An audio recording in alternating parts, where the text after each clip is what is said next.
Convoy Insider has published a brand new book telling his side of the story. I'm Sheila Gunn Reid, and you're watching The Gunn Show.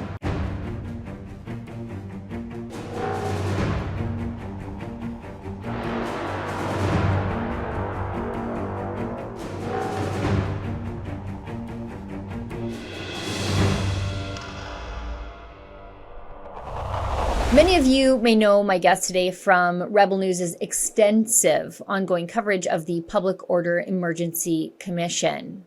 It's Tom Marazzo. He was a key player in last year's Freedom Convoy, which was the anti-mandate demonstration that was led by truckers and converged in Ottawa the end of January through to the middle of February before the federal government used a never before invoked counterterrorism law called the Emergencies Act to give police and authorities extraordinary powers to end the peaceful human rights demonstration. Now, Tom has written a brand new book, and the interview you're about to hear is a little long, but I think it's great because I love talking to Tom, and I think you guys love hearing from him. So here's the interview we recorded earlier today. This free episode of The Gunn Show is brought to you by Episodes here for Rebel News. You know, our company is growing quickly, and we'd actually like for your company to grow too. That's why this ad space that I'm speaking through right now is actually available for you to purchase. So instead of people listening to me, they could actually be learning about your company, learning about your business. If this interests you, if this is an opportunity you'd like to capitalize on, send us an email at ads@rebelnews.com.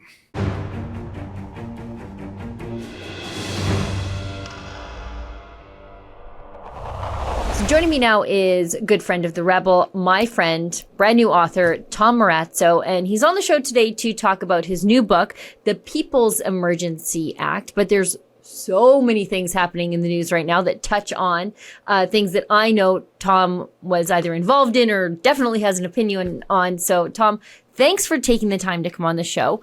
But first, before we get into the mockery the Liberals continue to make of our country and what a bunch of hypocrites they are, I wanted to talk to you about your book. Now, tell us a little bit about the book. Don't give away the cow.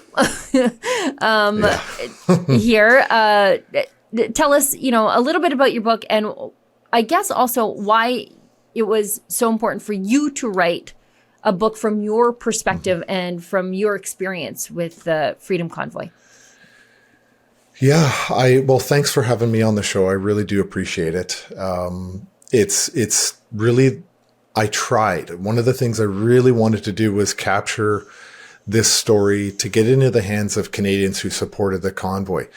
But not just them. Also, I'm hoping that people that didn't support the convoy would read this book and say, that's not what I thought that this convoy was about. Like that's literally not the same as the narrative that people were consuming in the mainstream media. And so it's a book for all audiences. It's not just our side of the story.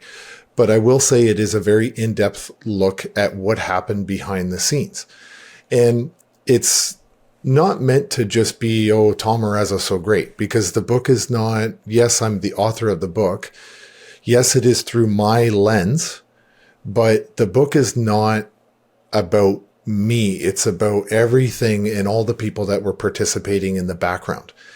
And when I started doing the book, it was about 6 months after the convoy that I decided to write the book, because I wasn't sure that it was my story to tell. And lucky for me, a lot of the Freedom Corps board members said, yeah, go ahead and do it. Because I asked, I didn't want someone to think that, maybe I shouldn't be writing this book about something that belonged to all Canadians. But I got the buy-in from, the majority of the board members, or the ones at the time that were still on the board. And I felt that it was important initially that when I first started the project, just write about what I was involved in. Don't speculate, don't interview other people, because there are other books out there. Andrew Lawton did a great book, but Andrew's is based on, yes, his own experience, but also a series of interviews. So I didn't want to go down that road. I just wanted it to be like I had a GoPro on my head, and if it's in the GoPro, it makes it into the book. So that's kind of where I was going initially. Second thing is I wanted to show all of the warts Right. from behind the scenes, but I still wanted to be respectful. I didn't want it to be a book about division and vilification of other people. Not everybody liked me behind the scenes, and I wasn't happy with everybody else either. But I didn't think it was necessary to create sort of this division within the book and to talk about really gossip type of things.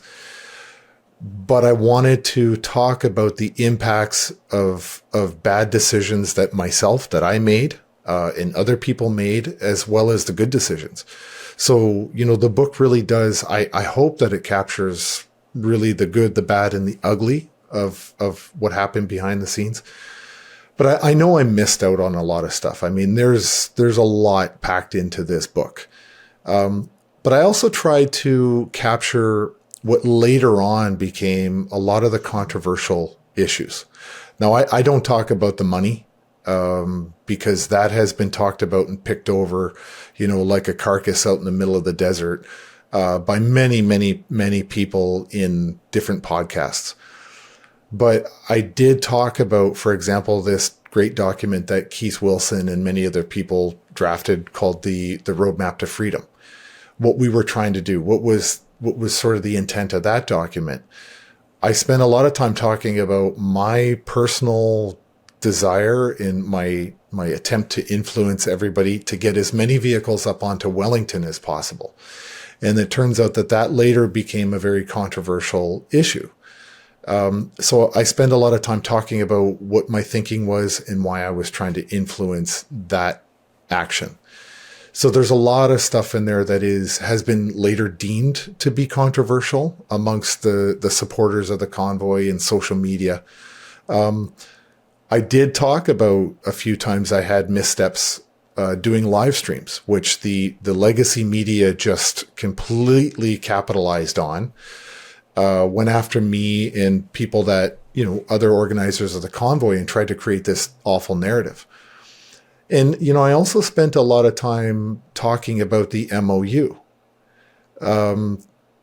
because I think it's an important chapter to understand what the intent of that MOU actually was. Now, I didn't draft the MOU. I wasn't part of it. I didn't submit it.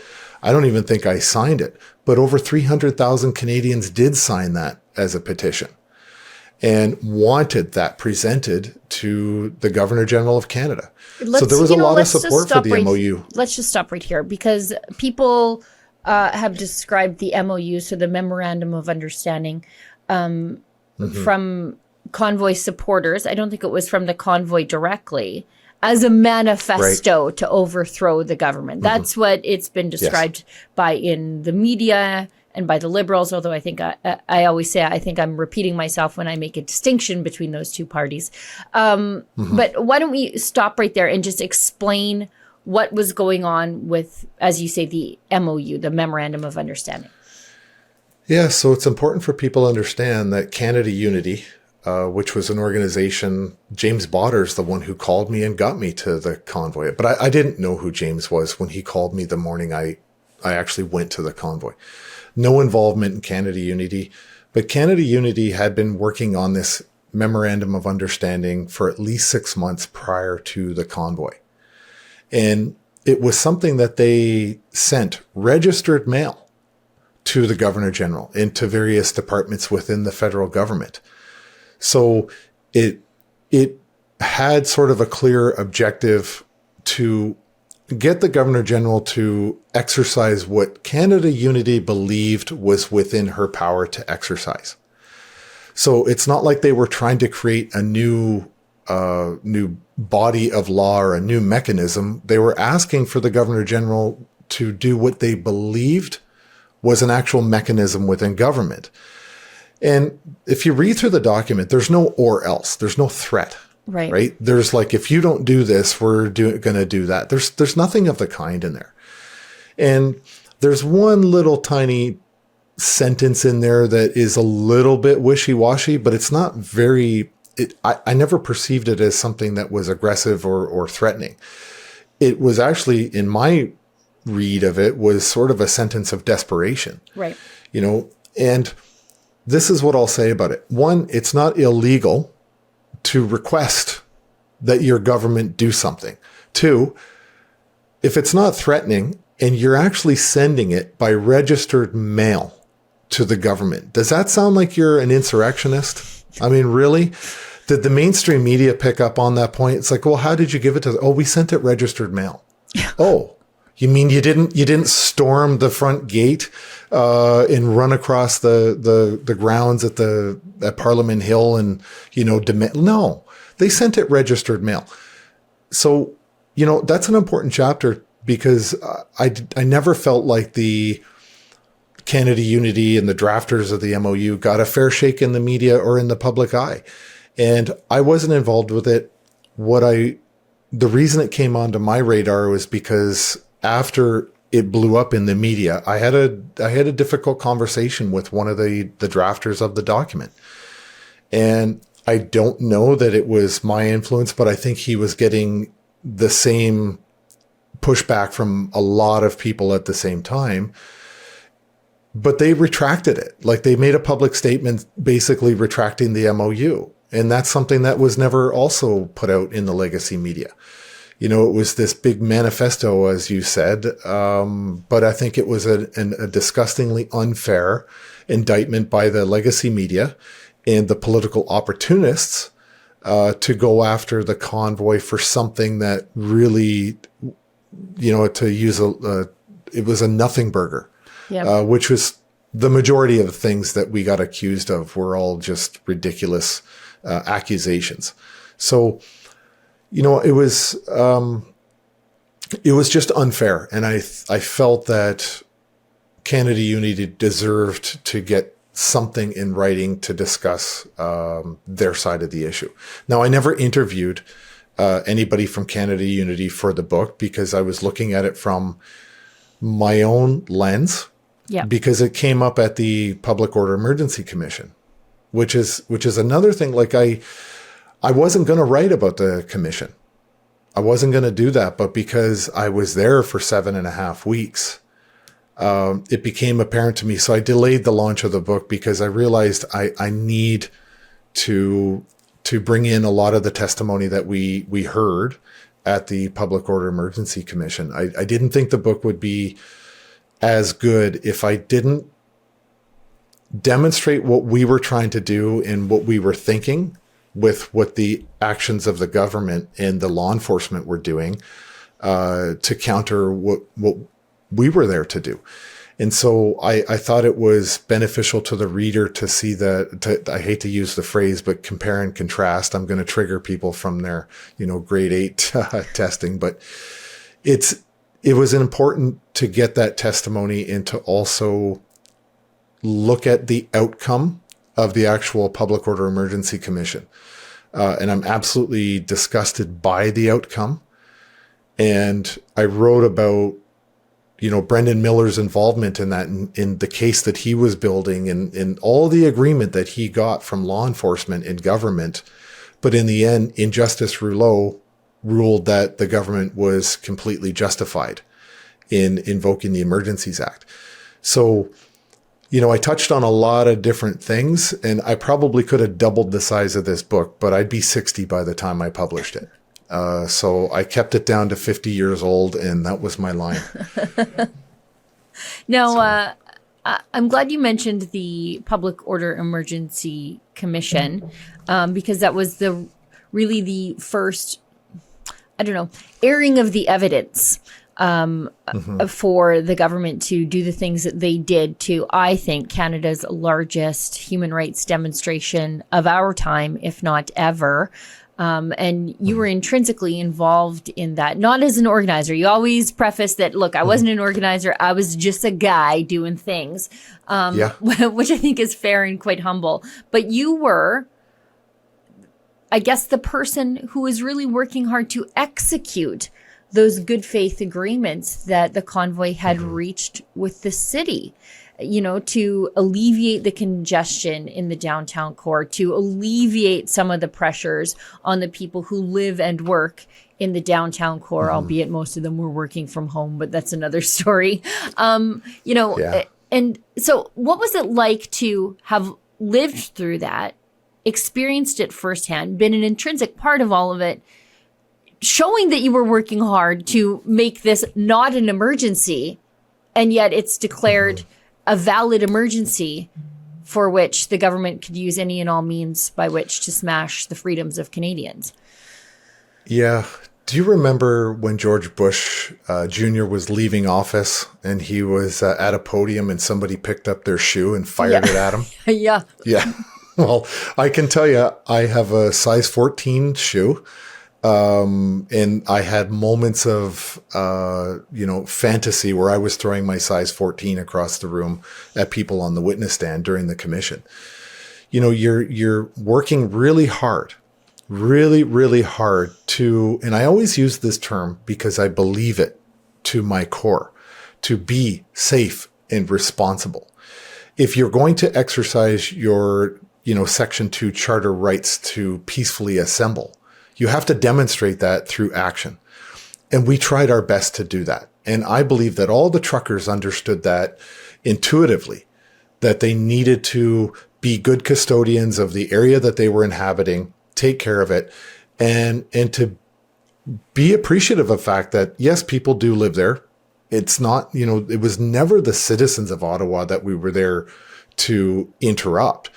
We were there to basically protest against the actions of the federal government. And we used every tool at our disposal, but we were safe. We were responsible. So to go to the commission and see government bureaucrat after bureaucrat after bureaucrat get up there and literally tell lies. And here's the interesting thing. If you contrast that, there's that word again. If you contrast that with what the law enforcement said, it's a totally different picture. And you know why? Is because we never, ever met with a single elected official from any level of government in Canada during that entire convoy. But we did meet repeatedly every day. We had good communications with the police. On the few occasions, I met with the city manager, Steve Kanalakis, the safety, the person responsible for safety and emergency preparedness. I think, Kim Arnott, or Ayotte. Kim Ayotte. I've lost that. Yeah. Their testimony at the commission were like, it's actually pretty good. Like when the fire department testified, it was like, the lanes were open. Like the people we directly interacted with from the government, the non-elected officials, actually told the truth. And I don't want to say advocated for us, but they told the truth of the situation on the ground. The elected politicians at every level got up there and had a completely different story. And why would that be? When they never, ever once engaged with us, they never spoke to us, and they never, ever followed the advice of law enforcement. And that was the thing. They outright rejected all suggestions that it would be a political solution or an engagement solution. Every politician wanted to go to an enforcement solution, and that's what they did. And that's why there's two different narratives. By those who interacted with us and by those who refused to, because they couldn't give up on the lies that they had already started telling before the convoy even arrived in Ottawa. Now, our friend Tamara Lich is currently on trial in Ottawa right now for her role in the convoy as an organizer. She spent, 50 days in jail already, and the government still wants their pound of flesh from her. Even if she were convicted of all the charges against her, she would never see the inside of a jail cell. People convicted of, mischief and counseling to commit mischief, in and out. They wouldn't even see that, wouldn't even serve a day in jail. And yet the government is wasting infinite resources to try to throw her behind bars. I think it's because the convoy, and by extension, Tamara herself being, I think, the face of the convoy, but also the spiritual leader of the convoy, that this was a peaceful movement, a unity movement of our fellow Canadians. I think it's the single greatest example of opposition that Justin Trudeau's government has ever faced. She embarrassed him internationally. That's her real crime here. What do you think? Absolutely, I agree. I totally agree. And I've said this publicly many times before, is I think that the Crown prosecutor who originally went after her thought that he was going to break her. And he completely didn't know Tamara. He didn't know the strength of Tamara Lich, and he chose wrongly. He thought that he was going to break a Canadian who organized the greatest protest in our history. And what he did was actually create a martyr, because there's no way that Tamara was ever going to bend to the will of fools. In criminals that are now occupying various levels of government in this country.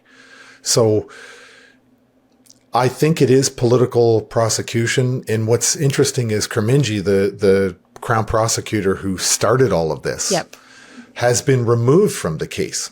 And the case has now been handed off to this new guy. And from my read, trying to follow as closely as I can with this trial, he was handed the worst possible case. He doesn't understand the evidence, or he does. I don't know. But it doesn't seem like he's prepared. It doesn't seem like he's doing a great job of presenting something that is damning towards the defense.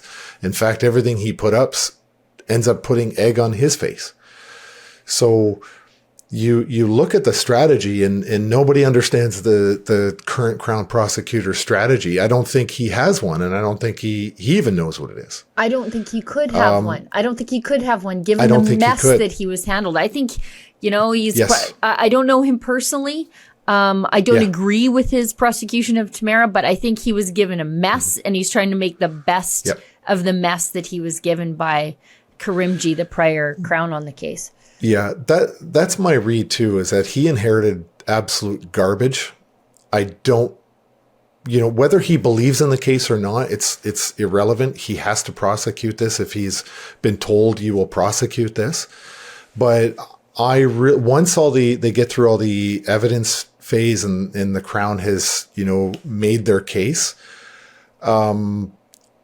I just don't think that this judge currently is going to have a lot of patience and tolerance. And I don't think this trial is going to go the distance, to be perfectly honest.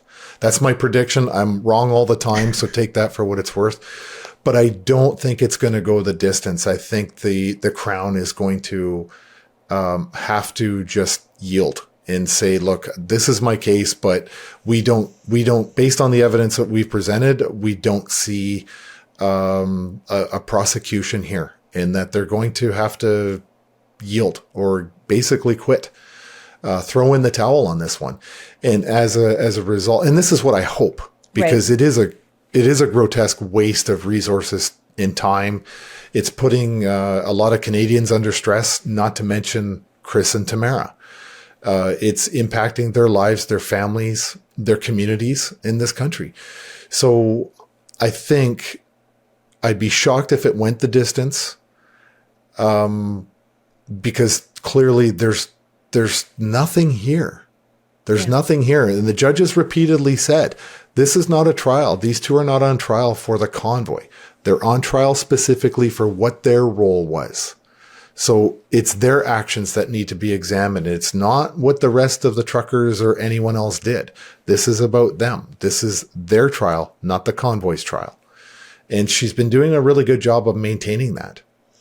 You said something really poignant there when you spoke about the first prosecutor thinking that he could break Tamara, which was a gross misread of the situation. And frankly, the people who participated in the convoy, because these were people who were conscientious objectors to all the bad things they saw happening around them for 2+ years with regard to the government's response to the pandemic.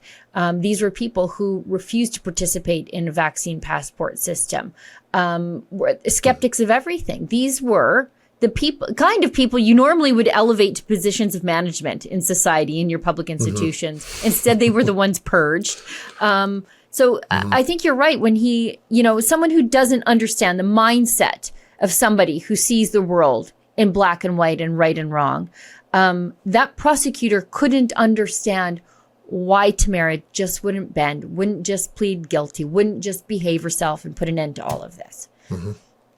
Yeah, I agree. And I believe it is what we're seeing, this emergence of this very fierce liberal hubris, because as we found out, this Crown prosecutor, the first one who was targeting her, was a member of the Liberal Party. And it was discovered that he was quite a huge financial supporter of the Liberal Party.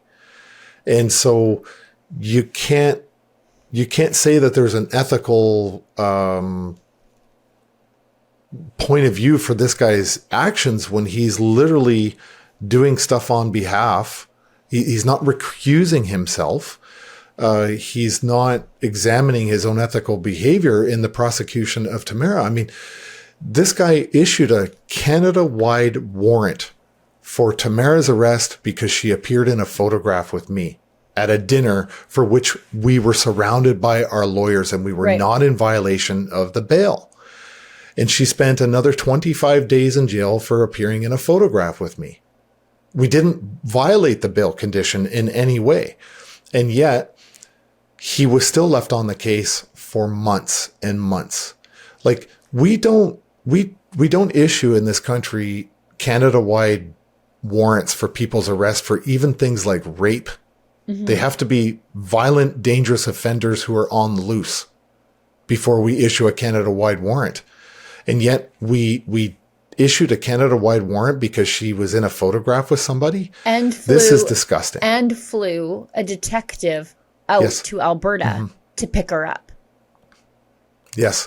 And she was denied bail from a justice of the peace. By the way, you don't have to be a lawyer even to be a JP in this country. It took days before she went before a judge. When she appeared in court, she was in shackles around her ankles and wrists because she appeared in a photograph.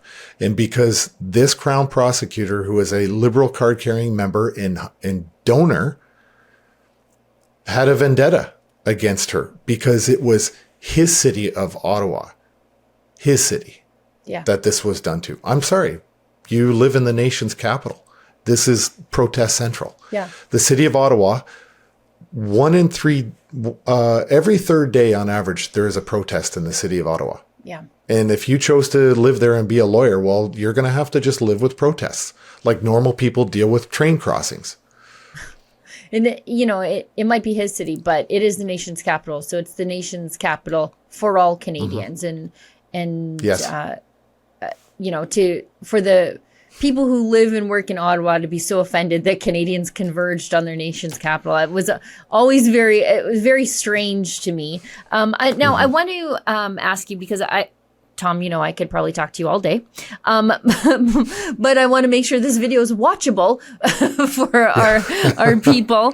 I want to ask you about what's unfolding in Ottawa right now with regard to Justin Trudeau trotting out a Waffen SS veteran and acknowledging him, and not just acknowledging him in the House of Commons, but giving the man a standing ovation and a hero's welcome after, because he fought the Germans the Russians. That was the reason they gave.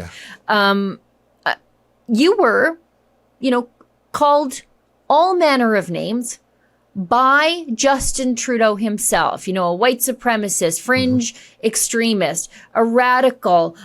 You were accused of being, perhaps maybe influenced by the Russians, your Kremlin-backed operation. And now, after Justin Trudeau spent upwards of 3 years calling anybody to the right of Chairman Mao who might disagree with him a Nazi, the man trots out a real Nazi and says, "Oh, no, it was the Speaker of the House. It had nothing to do with us." Just give me your opinions about what's going on in Ottawa right now. It's wild. I'm not sure. I think heads are going to roll. We're filming this on Tuesday. I think we might see somebody thrown into the volcano today, but I think there might be a few more down the road. Yeah, I think one of the things, so from where I come from, it's called falling on the sword, right? You take the heat for your boss. But on the condition that you really screwed up. You screw up, you own it. You do have to protect your boss, and that's from a military point of view. But you only protect your boss if your boss is worth protecting. Right. And when I look at the Liberal government, I mean, this party, no matter what this man does, they circle the wagons around Justin Trudeau and they all become bullet catchers for him. And, as far as Rhoda, yeah, he made a mistake. I don't know the nature of the mistake, and I'm going to take a shot on the official opposition as well on this one. Yep. Because I've got a bone to pick with them as well. But this is the way I look at it. And I want to say this before I continue. The thing that really burned me today, I think the biggest thing that burned me today is one of the Liberal MPs stood up in the comments and said, "Hey, can we just forget about it? Can we just erase all record of this thing happening?" Yeah. Karina Gould. Like, you've got to be kidding. I bet she wants to erase it because she's the one holding hands with him in her Instagram photo that she wants erased. And the worst part of it all is she should know better. Her grandparents were at Auschwitz. Her parents met on a kibbutz in Israel. Her own family history is tragically linked to the actions of the Waffen SS. And she didn't realize that when the speaker said he fought against the Russians, she didn't stop and think, "Oh man, actually the Russians were on our side." That woman should know better. So of course she wants her mistake erased from the annals of history. Of course she does. We want cancel culture, right? When it's convenient. And so what really disturbs me about this whole thing, excuse me, is the fact that since 2014, when this conflict in Ukraine had happened, in the Donbass region, there's this whole true story about, okay, so true is relative, but this whole story about what has been happening in the Ukraine since 2014 with the Americans, the ties to Nazi Germany and actual, neo-Nazis within the government of Ukraine. I mean, that whole thing has been out there in the open. And prior to Russia going into the Ukraine, it was widely known by the West that Ukraine, not really a friendly country here, like literally full of Nazi lineage units who wore the swastika on their current uniforms. I mean, there's some really bad people in this country with a very, very dark history. And yet here we are with a federal government, all parties unanimously are getting behind this regime. And I find that to be unbelievably disturbing when you consider the fact that Ukraine is not a member of NATO. Ukraine, as a former member of the old Warsaw Pact, were literally mortal enemies of NATO and the West. Now, we don't have an obligation under any treaty to come to the defense of Ukraine. We don't. I don't understand why Canada is at this point contributed almost $8 billion of our tax dollars to the war effort for Ukraine to fight the Russians. And I want people to understand this. It's not about being pro-Russia, pro-Ukraine, or anti-anything. It's ask the serious, bloody questions. In 1960s, early 60s under Kennedy, he had the Cuban Missile Crisis. And the world got behind him because they objected to the Russians putting nuclear weapons in Cuba. Okay. Back with George Bush Sr., He knew, let's not have NATO expansion towards the border with Russia. Stay out of it. And some of the presidents after started to say, no, let's start to encroach, get more NATO members on the border with Russia. So now all of a sudden, NATO is creeping on the border of Russia, and Russia's saying, hey, we don't want any part of this. We don't like you on our border anymore. And they've been pushing back. But all of a sudden, we are now pushing and advancing towards Russian territory, and we're aligning with a former mortal enemy. And we're saying that that mortal enemy, who just a few years ago we didn't like, we literally, our media was reporting about the Nazi connection with Nazi units in Ukraine. But we're sending our money and we're supporting their righteous cause to defend themselves. Like, we are aligning with Nazis. Yeah. Modern day Nazis, neo-Nazi units in the Ukraine. You know, these are people that have a long lineage of killing Jews and other nations. Man, if you look at the history of the Ukrainians towards Poland, it's incredibly sadistic. And yet here we are propping up this government and sending them billions upon billions of our tax dollars to real Nazis. And now, yes, when they come into the House of Commons and we're celebrating them with the leader, Zelensky, of this regime. I mean, look at the history of this guy. Look what he's doing to journalists in this country, what he's doing with elections, what he's doing with the official opposition party. I mean, this guy's not a nice guy. And hey, at the end of the day, we got an actor in charge of Canada who's given almost $8 billion in support to another actor of the country of Ukraine. And if that's not the greatest show on earth, I don't know what is. But to go back to your original question, these are the people that vilified Canadians and called them Nazis. These are the people who, under the anti-hate network, were vilifying a 5-time deployed combat veteran, James Topp, who walked from British Columbia to Ottawa, and they called him a Nazi. And the Royal Canadian Legion in this country canceled a bunch of venues that his supporters were trying to host for him. Well, they host, you know, story time with drag queens for children, but they don't let a Nazi like James Topp into their legions.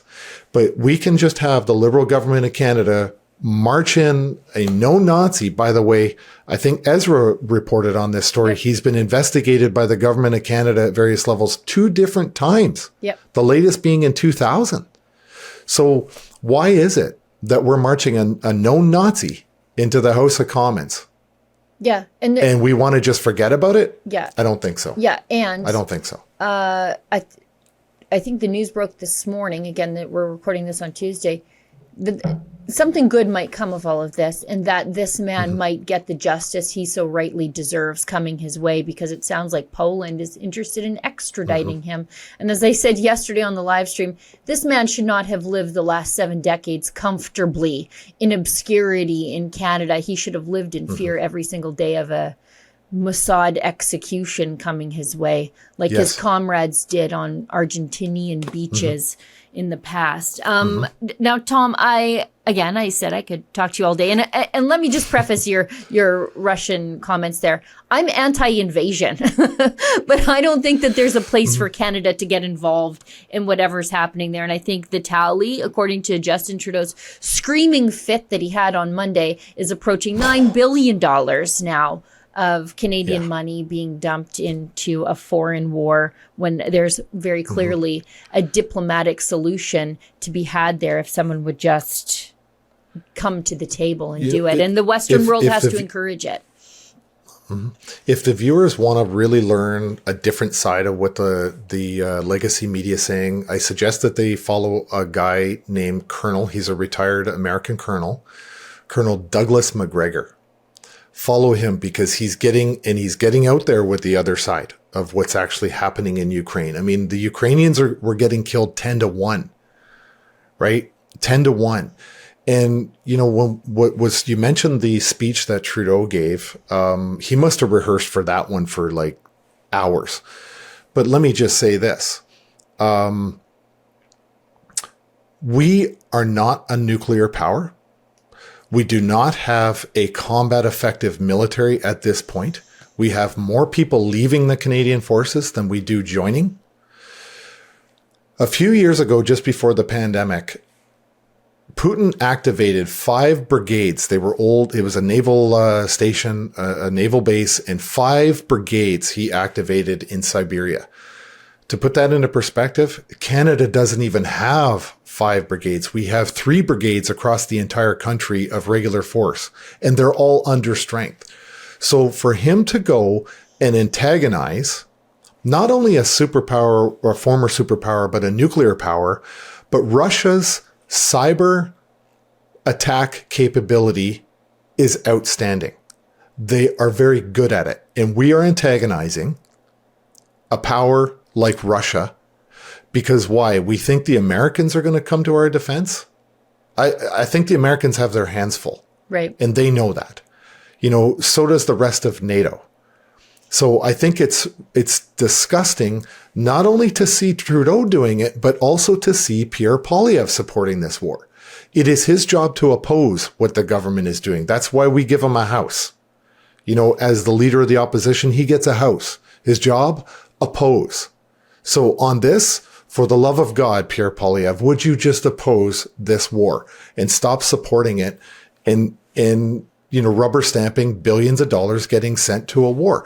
If you want to do something, Pierre Poilievre should be talking about peace talks. Right. Peace talks. Right. So if that's my position. I'm anti-Russian invasion. I'm not sure we should be giving money to a Ukrainian government that has a history of corruption and extremism. And I think that there's room here for peace talks if the Western world would encourage them instead the Western world continues to fund a war, a proxy war, really is what it is at the end of the day. It is a proxy war. Now, Tom, I want to give you a chance to let people know where they can buy your book, because your book does something that I think is part of the journalistic mission here at Rebel News, and that's tell the other side of the story and do your best to set the record straight. So how do people get their hands on it? You can buy the hardcover, the softcover, both on Amazon. And you could just, type in the People's Emergency Act or just type in Tom Marazzo. It'll pop up in books. And we are working on the audiobook, and I am not recording it myself. I would have listened to that. Yeah, it's funny because we listened to some demos, some great guys, and we're really, really happy with Mark, the person that we chose. He's doing such a great job. I hear chapters when he's done. I get them sent for review. He's doing a great job, and he's actually done some custom music in between chapters. So I'm really excited about that. But the Kindle should be out probably. We're aiming for the 1st of October. So we will have Kindle out shortly, and we are looking to get the audiobook out in the very near future. Wow. Hopefully before Christmas. Great. You know what? That's a great idea. Get the Tamara Lich book, Hold the Line, get Tom's The People's Emergency Act for the, I was going to say for the convoy supporter in your life, but also for the liberal who needs their mind changed. Your book is a book for everybody, and so is Tamara's. Yeah, we did a live stream, a Twitter space. I'm still going to call it Twitter because that's what I'm used to. Yeah, me too. We did one, and Chris Vandenbos from Police on Guard, he came on, he co-hosted, and he said, you know what? Buy this book for people who didn't support the convoy. Buy it as a gift. And, not because I'm trying to sell a book, but I agree with that sentiment. Like, this is as close to historical fact that I can possibly put onto paper. And, I vetted all of mine. I had my chapters reviewed for the other participants of people that I wrote about. And I said, is this accurate? Should I change? Like, do you remember something different? And it was unanimous. I believe I captured the truest of the true version of what really happened. And I would like for Canadians who didn't support the convoy, who may be curious, to read this book and say, okay, what was really, really going on behind the scenes, and what are these people about? Because I promise for those people, I did show the warts, not just all the happy stuff. So I'm proud of this book. I'm very proud of this book. I read it, and I think you should be too. Tom, thanks so much for coming on the show. And, it's Rebel News. We'll talk to you very, very soon. Yeah. Awesome. Thank you for having me. Thanks, Tom. This free episode of The Gunn Show is brought to you by My mug? I know. It's pretty cool. So is this hoodie I got on, and you could have it on too if you check out our special website at rebelnewsstore.com. That's where you can see Freedom Focus hoodies that we have for you, beanies, cell phone cases, you name it, all while supporting our journalism, where we fight to bring you the other side of the story, as opposed to, being forced by the Trudeau government to fund leftist media out of your taxes. The truth is, without you and your generosity, there is no Rebel News. So again, if you like the reports that we bring you and that we also fight for freedoms in Canada, please consider doing some shopping, picking up some swag at rebelnewsstore.com. We appreciate your support.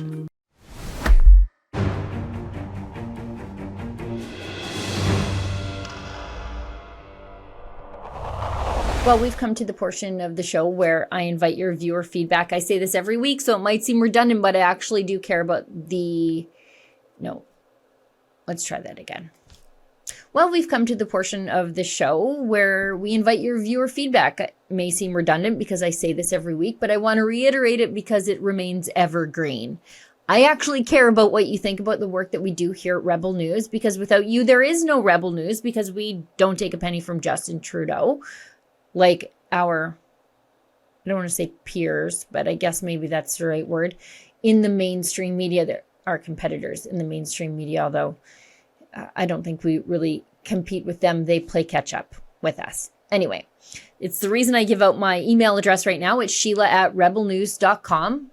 If you've got an opinion about what I've said here, just put Gunn Show letters in the subject line. That's Gunn show letters in the subject line. But sometimes I also go poking around on one of the platforms where you may be watching the free version of the show on Rumble or on YouTube, and I'll do what I advise many of the staff here at Rebel News not to do, and that is check the comments. Sometimes it's a good idea not to read the comments because you can get a little bit too in your head. But if I'm poking around looking for poignant things to answer, well, I might find them in the comment section. But today it comes from the email inbox, and it comes from Jason, and it's on last week's show with my friend Tom Harris from the International Climate Science Coalition. And he was talking about how conservatives must not adopt the language of the left to talk about issues like climate change. And Jason writes, regarding conservatives' need to reject climate hysteria and the hyperbolic language of the left, he says, finally, a real possible solution for our dilemma in policy on the climate change front. You are absolutely right. We have to stop acknowledging their language. It's not real. I am in total agreement that if there is a real debate on this subject with experts on both sides of the issue, the true facts are so overwhelmingly against the narrative that supporters of the climate change agenda would be forced to either concede to common sense and factual information or take a page out of the trans agenda and just put their fingers in their ears and stomp and say, climate change matters. There really is no argument, not to mention Canada as a landmass is effectively carbon negative when you take into account how much carbon our vast forests suck up. In reality, we should be getting carbon taxes from other countries for absorbing their carbon emissions on a global scale, instead of bankrupting our economy for absolutely no benefits per dollar spent on this boogeyman called climate change. Your guest plan for Danielle Smith would absolutely work. He said, Tom said, that Danielle Smith, the Alberta Premier, should bring in experts from both sides of the debate and let them discuss, and then whomever wins, that's the agenda we adopt. And, being confident that climate change is not some sort of catastrophic doomsday. I welcome that debate. Anyways, this is absolutely an issue that would win an election and definitely change public opinion. And with your loud voice, I know that Smith must listen to your newscast. I do believe if she sees this as an issue to run on and sees the support she gets, that other conservatives will jump on board. Sheila, this is one interview that may very well change the entire country and change the entire power structure in other nations as well. I hope you know how important Rebel News is to changing how people view what is really happening around them. Yeah, we did see that during the pandemic, didn't we? The entire country owes you a huge debt of gratitude. Oh, come on. You can literally pull our country out of this recession that we're in. Oh, I think you're giving me way too much credit. by eliminating so many unneeded carbon taxes and other schemes that our current administration forces us to pay. I truly believe that common sense must prevail. I don't know what my role is in that, except for giving the other side of the debate a platform. And I think that has a bit of the convoy effect. What I mean is that you're constantly bombarded with information telling you that climate change is real and it's deadly, and you must pay a tithe to the climate gods, or they're going to be very, very angry about your SUV and then boil the earth. And, when you are hearing from all sides that that is the case, every time you turn on the TV, listen to the mainstream media, pick up a newspaper, do those things even exist anymore? Hear a politician talk, turn on the radio, whatever. It's all the same, right? It's homogenous. Until somebody says, wait, no. You've predicted this doomsday for God knows when, and it's never coming, and I'm not a part of your little cult. Then you don't feel crazy because, you know that to be true, but everybody else is saying one thing. You just need someone to act as that anchor to say, you're not wrong, you're not crazy. It's okay to think the way that you do. And the convoy did that for a lot of people who felt isolated. And then they saw this convoy rolling across the country and they saw the throngs of people out on the bridges. And all of a sudden, you didn't feel crazy and you didn't feel alone. I think that's my role in the climate change debate. You're not crazy. You're not alone. A lot of other people think that way. And here are the arguments that you can take out into your day. Arguments that don't involve paying a stipend to an angry weather god. Well, friends, that's the show for today. Thank you so much for tuning in. I'll see everybody back here in the same time, in the same place next week. And as always, remember, don't let the government tell you that you've had too much to think.